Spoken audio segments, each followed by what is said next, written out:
生點樣考入外州頂尖嘅大學呢？ Hello， 大家好，我係 Peony， 我係 Gabriel。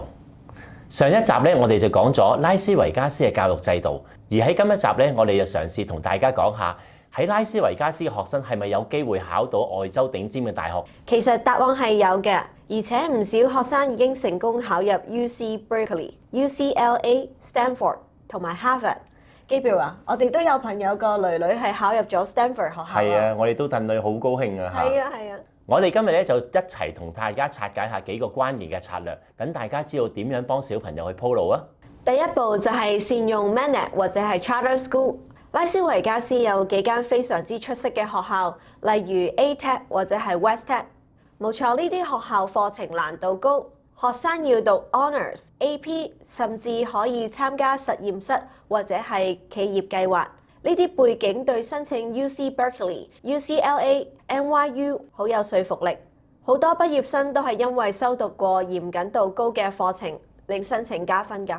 第二，除咗成績之外，美國嘅大學都好注重運動啊、音樂或者係其他嘅課外活動，例如參加比賽啦、夏令營、義工，呢啲都係申請大學嘅亮點嚟嘅。例如數學競賽 AMC、科學奧林匹克、辯論比賽、Marching Band、ROTC 空軍訓練課程、全美運動比賽等等。我仲聽過有啲學生憑住 ROTC 表現出色，成功入咗全美頂尖嘅空軍學院。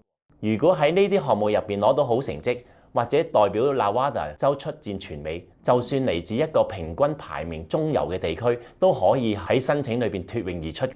第三，美國大學非常之重視 personal statement， 而拉斯維加斯學生嘅背景反而有獨特優勢，可以講自己係娛樂之都長大嘅視野，或者參加社區慈善，幫助低收入家庭同移民嘅經歷。Admission officer 唔想睇千篇一律嘅文章，佢哋要嘅係真實同埋獨特嘅故事。如果能夠將 Vegas 嘅特色融入經歷，申請就會更加突出。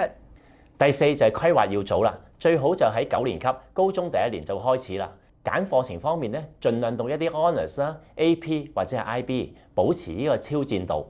活動方面咧，參加1至2個長期投入嘅活動，例如科學啲 association 啊、運動隊啊、樂隊，仲要做 leadership， 例如做 chairman、比賽隊長。咁樣咧，到11、12年級咧就會有完整嘅 resume 啦，加埋咧 SAT 同埋 ACT 嘅成績，申請力就會好強噶啦。最後就係設計好申請學校組合，一般分為3類 ：Rich School 夢想校、Match School 同水平相符嘅學校、Safety School 就係保底校。